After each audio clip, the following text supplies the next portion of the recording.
And it is Monday, May 17th. As I say, this year is not creeping along, it's moving along.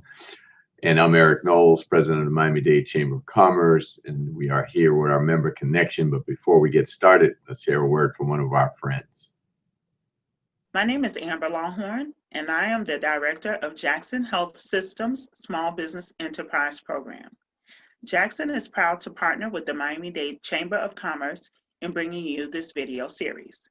We hope you'll gain valuable information and tools on doing business in Miami-Dade County, but especially with Jackson Health System. We invite you to visit us online for more information at www.jacksonsmallbusiness.org.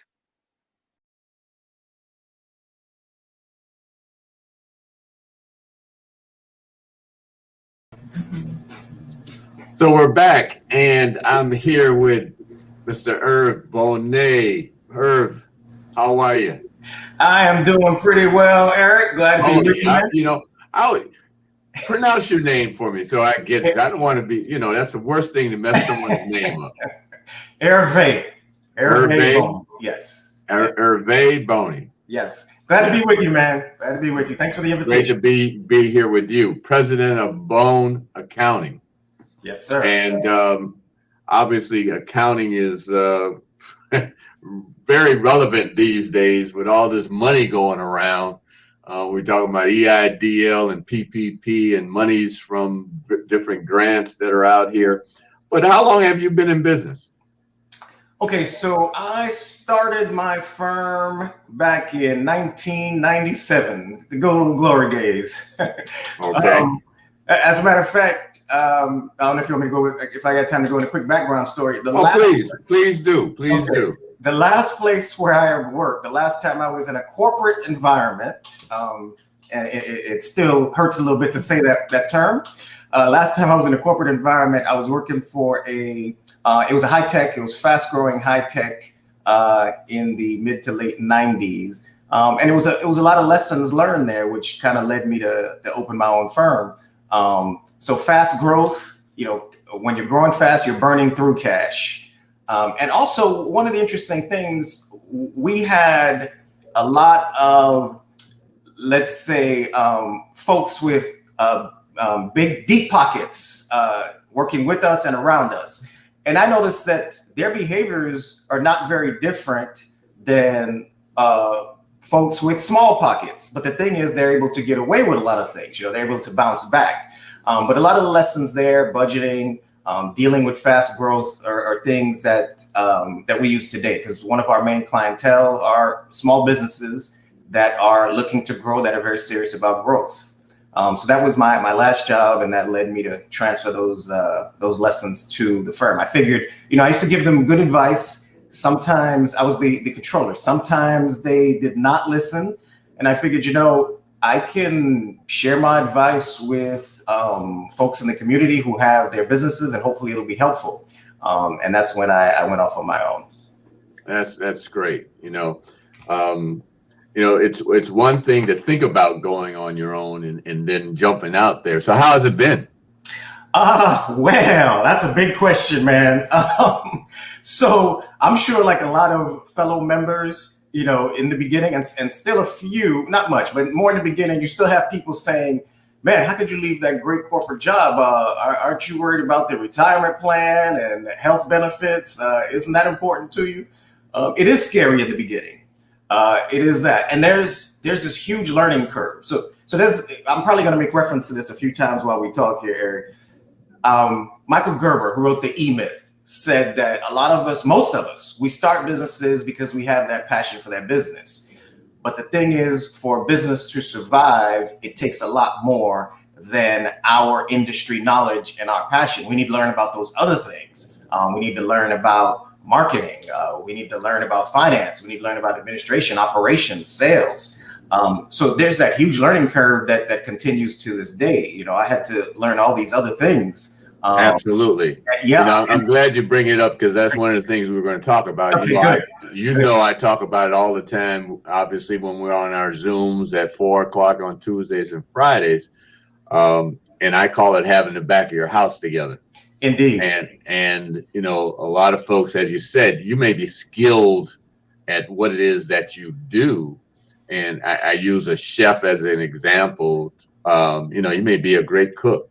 You may be a great landscaper. You may be a great accountant. You may be a great architect. You may be a great doctor. But if you don't have those things behind you or alongside of you to help grow your business and to sustain your business, you know, having an accountant, having a CPA, having proper bookkeeping, you know, and people don't understand CPA is different than an accountant. Having those things, having an attorney, so that you form your business the proper way, whether it's an LLC, subchapter S, et cetera, et cetera. So all these things, having a marketing team, having a PR team, and the list goes on. Having a board to sound off of consultants that you can talk about when you're making moves, because when you're there by yourself, you don't have anyone to bounce these things off, and you just go out there like in the wild west with a 6-shooter, shooting up everything that you can shoot at, and you mess around and shoot yourself in the foot. No, that's a big point, Eric, about being able to bounce ideas off. You know, a lot of experts tell us one of the big problems with small business is we're in our silos. We're alone. We're, just like you said, you know, you're working hard trying to build your business, but you're not sharing ideas with others because you're locked in your business working hard. But that's a real good point you make. Most of us don't have boards to sound off on. Most of us don't have a group of consultants, which is when you think about it, you know, that is even more important to us than it is to big businesses, having others who bring good ideas with us. You know, in small business, you know, your circle who understands what you're doing may be very small. And if you're not able to reach out to them, that's a problem. You know, and as we're talking, and you know, I even think about, you know, that's what a chamber does. We're here, you know, we talk again. We talk about Tuesdays and Fridays when we're meeting up at 4 o'clock, and we're exchanging ideas, and we're giving one another information that you may not have even thought about. And the other thing I didn't mention, I didn't mention HR. If you got employees, you better have some HR skills or have someone that you can talk to about issues when you have issues with your employees, or you can find yourself sitting up in the middle of a lawsuit because you didn't deal with a situation the right way. That's absolutely true. Yeah. And as you said, those other functions, you have to at least learn enough to be able to get a handle of them and get help as soon as you can afford it, and probably earlier than you think you can afford it. Because without those other functions, as you mentioned, Eric, your business will not grow and could likely end up in the closed pile. Exactly. And the one thing, you know, you're talking about businesses growing and scaling. I think, and I say this because everybody is not in the same boat. Everybody, you know, has their ideas of where they want to go.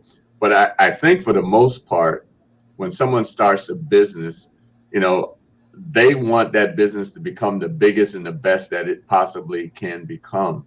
And in order to scale that business, you have to do things right, and you're not going to do them right if you don't have all the pieces in place to help you do that.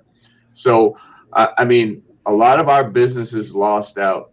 Yeah, I'm gonna shift the conversation back to where we are now. As you being an accountant, and I know because of COVID, tax periods were extended, but a lot of our folks were not able to access PPP or EIDL or the state emergency money because, again, they didn't have the back of their house. They didn't have the proper accountant. They weren't keeping records. They didn't have their payroll taxes done. As simple as even having their EIN number up to date kept them from accessing monies, grants, thousands of dollars that the chamber. Our first PPP was just forgiven. $75,000 was just forgiven. That was given to us because we had, thank God for Beverly, and she does an immaculate job of keeping our records straight. So talk about that a little bit. Okay, so one, I want to back up what you said, Eric, about the Miami-Dade Chamber doing a great job of providing forums where we bring ideas together, which is one of the reasons I make time to try to get there at least once a week. But yeah, so there's a lot of lessons, as you pointed out, from the 2020 and the whole pandemic situation. And yes, unfortunately, a lot of our brothers and sisters missed out on free money, basically. And sadly, so the first big miss was the free money, the PPP. The second big miss was, for many, was even the loans that they were given, because the interest rate is so low on those loans. So even if you couldn't qualify for a PPP, to be able to get an EIDL or some other one of the programs was still a very good option, much cheaper than we've seen in decades. Yeah, paid back over 30 years. Exactly, 3%, under 3% paid back over 30 years. Now, let me say one big thing about that. I always mention this in public forums and with my clients. Now, when you get a loan, these types of loans are very cheap, so it's a very good thing to do. However, you do have to make a plan to use that money to take the next step. What you don't want to do is just spend the money, all of it, on expenses, operating expenses, and to be in the same position that you were in at the beginning. There you go. You make a plan. You say, okay, what do I need to do to get to the next step? And you invest in that. You have to look at it as, when you have that extra capital, you're actually temporarily in a better position. And what you want to do is spend it, achieve your plans so that you're not temporarily in that better position, but yet you're permanently in that better position. Whether that means higher revenue, more of a workforce that is more talented, more experienced, that's able to get you where you need to go. So back to the lessons of 2020. You already mentioned this, but not having your documentation, that is a killer. That is a killer. And many of our neighbors think that they're saving money temporarily, but this whole pandemic, this whole 2020 reminded us that you're going to pay for these things one way or the other. If you are not properly set up, if you're not doing business as you should, you're going to pay for it one way or the other. Let's put a pin in there for a second. Like you said, not doing business as you should. Yes. And we know that a lot of businesses are cash driven businesses. And that's where a lot of people get stuck or find themselves in a position because they're not reporting all that cash. And, you may get a credit card payment and you report the taxes on that. But every other or so many cash transaction, you're not reporting. So now you think, as you're saying, right now you think you're getting over. But in the long run, you're not, because you're paying for taxes on your retirement, on your employees' retirement, and so on and so forth. So sorry for jumping in there, but no, that's fine. No, that's fine. That was a good point. And let me continue on with your point. When you're not, as we both agreed, when you're not reporting, you're not doing business as you should, you're losing out. So let me add to some of the things that you mentioned. Yeah, you're not reporting for your Social Security income and your employees, possibly your employees' Social Security income. And here's another big thing. After you've been working 30, maybe 35, 40 years, you have a potential retirement asset, your business. I say potential because no qualified buyer, no experienced buyer who has the money to buy it is going to buy your business if they're not able to see a history. You can't come to them and say, well, this is how much money I've been making. Well, the way you prove how much money you've been making is how much have you been paying taxes on? Right. No one buys, well, I've been paying taxes on this lower amount. It doesn't work that way, people. The amount that you've been paying taxes on is that serves to value your business. And so that what you should have as a retirement asset, a huge retirement asset, because you've been pouring your work, your blood into it for those many years. If you ask any of our business brokers, they'll tell you upwards of 90% of small businesses that are looking to sell never sell. It's not just that they sell for a huge discount, much less that the owner wanted. They never sell. So again, that's a huge point. I'm glad you emphasized it, Eric. Yeah. If you're not in compliance, if you're not doing business, it is going to cost you in the long run. It is going to cost you much more than saving those few dollars that one might think that they're saving. Yeah. Big thing. Like I said, basically, having that 6-shooter out, shooting yourself in the foot. Yeah. You think you're getting over at that moment, but you're not. You're doing yourself a disservice. Absolutely. If I could go back to, so some of the lessons from the pandemic, and it was enforcement of things that we already knew. One of them was that you need to be of a minimum size to weather the storm. And you said something really important, Eric, is about size and earnings and scaling to that. That is relative to different business owners, and that's fine. You have to determine what that is on your own, maybe keeping an eye to competition. But you have to be above a minimum size. If it's just a mom and pop, we have seen that you are very, very susceptible, not only to a pandemic like this, something unforeseen, a very negative event, but movements in the economy will hurt you much more than they will others. So you have to decide what that is. What is that? But it's got to be bigger than you. It's got to be more employees than just if it's a couple, to be able to survive those things. The official numbers that we're hearing so far is that 40%, at least 40% of our minority business are going to disappear when it's all said and done with this pandemic situation. And driving around, you could see it. If you're on a retail strip and there were 5 stores and 2 are missing, that's 40% right there. I see it. If we look around, we'll see. And it's very sad. But we can be hopeful. We will rebound. But the thing is to learn the lessons, unfortunately, from some of the difficulties that have happened. Okay. So if there was one parting word you would like folks to know, what would that be? Whoa. Okay. Well, I don't know if I can get one in, Eric. Well, however many. Okay. So I mentioned lessons out there. There's I think Eric and I talked about this a little bit.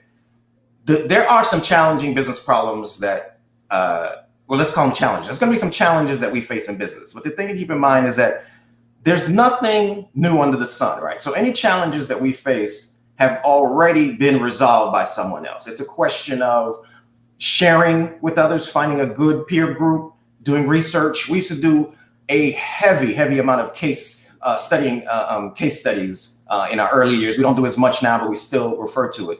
And that's very valuable. We're in an information age. We have more information out there than ever in human recorded history. There's these companies that, information is now more valuable than oil, all the experts tell us. These top internet companies that are each making close to 100 billion, that's with the B, right? As in Bradley, as in Bony. Each of these companies are making $100 billion a year, are trading on information.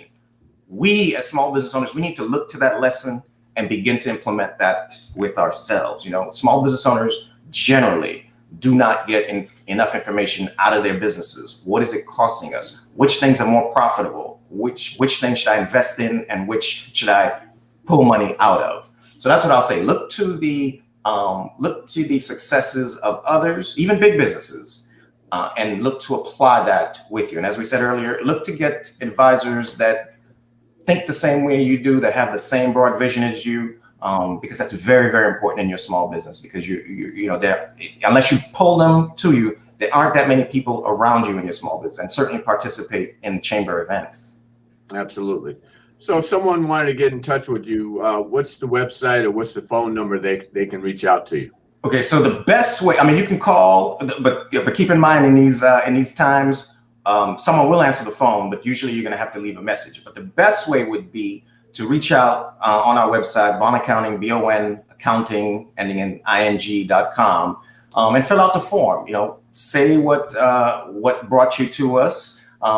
Give us your thoughts, maybe your challenges if you feel comfortable saying it, and we'll get back to you in a reasonable amount of time. But that's the best way, so that it gives me a chance to think about it. It gives you a chance to express it. And then we could have a more in-depth conversation when we start to talk. Absolutely. And if you want to know more about the chamber, you can go to www.m-dcc, or you can go at 305-751-8648. And Herve, as we were speaking, you talk about connecting, you talk about networking. The chamber is probably one of the best ways to do that. So if any of you are, you're in business, thinking about getting in business, please reach out to us. Connect on our Tuesday meetup at 4 o'clock, as well as our Friday meetup. One thing I was talking about is, and you and I, before we came on, is in-person events. COVID, I don't want to say it's settling down. you know, they came out with this thing about you don't have to wear a mask anymore. I'm wearing my mask for a while. But we are looking probably by the end of June to start doing in-person events again. Obviously, we had our business leaders lunch a few weeks ago, but we're going to start doing some meetups where we can relax and do business with one another in a relaxing atmosphere, supporting our business, because that's the other thing. We're talking about business. The only way businesses are going to stay open is that we support them. So we want to get back out and start supporting businesses and having some in-person events, doing it intelligently, wearing our mask, you know, and you know, again, just doing it intelligently. Mm-hmm. Herve, thank you. Any last words before we go? I wanna plug a book by Professor Kimbrough. This gentleman, he's out of Atlanta. He's a professor out of Clark Atlanta University. He studied like several hundred of top Black millionaires in the U.S. Check him out, Professor Kimbrough. One of them is called The Wealth Choice. But check that out, and that's my last word. All right. Thank you all for joining us. Herve, thank you. See you soon. All right, brother.